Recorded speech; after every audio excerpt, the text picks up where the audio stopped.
महाकाल की नगरी सबुरियों में से एक कही जाती है। कहते हैं भगवान श्री राम के पवित्र कदम जिन जिन नदियों के किनारे पड़े वहाँ आज रामघाट बने हुए। ऐसे ही उज्जैन में शिप्रा नदी के किनारे रामघाट बना हुआ है। लेकिन आजकल यह रामघाट क्यों चर्चा में है, इस रामघाट पे क्यों चर्चाएं हो रही हैं? यह विषय आज का नहीं, यह विषय कई साल पुराना है। लेकिन आज इस विषय पर सबका बोलना, सबका सुनना, सबका समझना जरूरी है। रामघाट के किनारे एक दरगाह थी, लेकिन 2019 में उस दरगाह को बदलने के लिए मस्जिद बनाने का निर्माण कार्य शुरू कर दिया गया। जैसे ही वहाँ के हिंदू संगठनों को, संतों को पता चला, उन्होंने वहाँ जाकर चेतावनी दी और साथ में नगर निगम को भी ज्ञापन सौंपा। इसके बाद भी निर्माण कार्य दिन रात चल रहा था, लेकिन नगर निगम ने जल्द से जल्द कार्यवाही करी और उस निर्माण कार्य को रुकवा दिया। 2019 में कोरोना आ गया, तो उसके बाद ये निर्माण कार्य वैसे ही रुक गया। लेकिन अचानक से अब क्या हुआ कि उज्जैन का वही शिप्रा घाट, वही मस्जिद, वही दरगाह फिर से चर्चा का विषय बन गया। कोरोना समाप्त होने के बाद वहाँ फिर से निर्माण कार्य शुरू कर दिया गया। लगातार साधु संतों के विरोध के बाद भी, हिंदू संगठनों के विरोध के बाद भी वहाँ पर मस्जिद बनाई गई और आज वही मस्जिद फिर से चर्चा का विषय बन गई, क्योंकि उस मस्जिद में उसके गुम्बद पर सीसीटीवी कैमरे लगा दिए गए हैं और वो सीसीटीवी कैमरे उनकी दिशा घाट के किनारे है। उस घाट के किनारे जहाँ पर हमारी बेटियाँ, हमारी बच्चियाँ, महिलाएं स्नान करने आती हैं। प्रश्न तो बहुत हैं, लेकिन सबसे बड़ा और पहला प्रश्न तो यही है कि क्यों हिंदू तीर्थ स्थलों, क्यों हिंदू घाटों के पास मस्जिद बनती ही जा रही है और क्यों बन रही है? प्रशासन क्यों कार्यवाही नहीं करता? क्या यह मस्जिद बनना,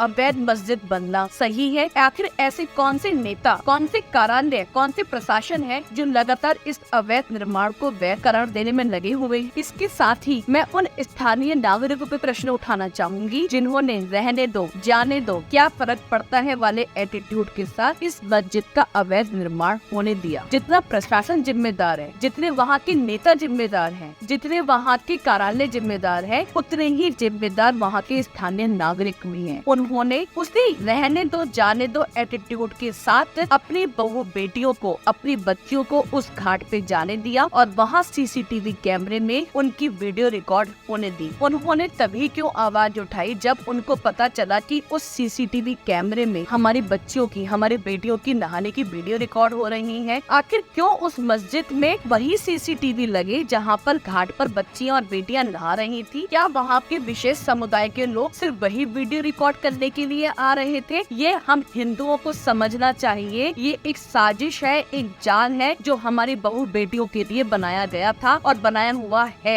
लेकिन हम हिंदू मूक दर्शक की तरह बैठे होते हैं, सोचते हैं क्या फर्क पड़ता है, हमारा मामला तो नहीं है। ये हमारा ही मामला है, ये हमारे हिंदुओं का मामला है, ये हमारी बेटियों के लिए है, ये हमारे बच्चियों के लिए है, ये हमारी हर उस हिंदू महिला के लिए है जो हमारे लिए मान, सम्मान और अभिमान है। आज जिस तरह से वहाँ पर अवैध मस्जिद का निर्माण हुआ है, सीसीटीवी कैमरे लगाए गए हैं, विशेष समुदाय के लोग वहाँ पर रिकॉर्डिंग करने आते हैं हमारी बच्चियों की, हमारी बेटियों की। क्या हम दोबारा से बनारस कांड की तैयारी कर रहे हैं जैसे अजमेर कांड हुआ था? ये हमारे हिंदुओं के लिए चिंतन का विषय है, ये हमारी बच्चियों के लिए चिंतन का विषय है, ये हमारी बेटियों के लिए चिंतन का विषय है। हम सबको इस बात का ध्यान रखना चाहिए कि इस तरह से किसी भी घाट, किसी भी तीर्थ स्थल, किसी भी नदी किनारे इस तरह की अवैध मस्जिद या दरगाह का निर्माण नहीं होना चाहिए। हिंदुत्व की बातों को जानने के लिए लाइक, सब्सक्राइब और शेयर जरूर कीजिएगा।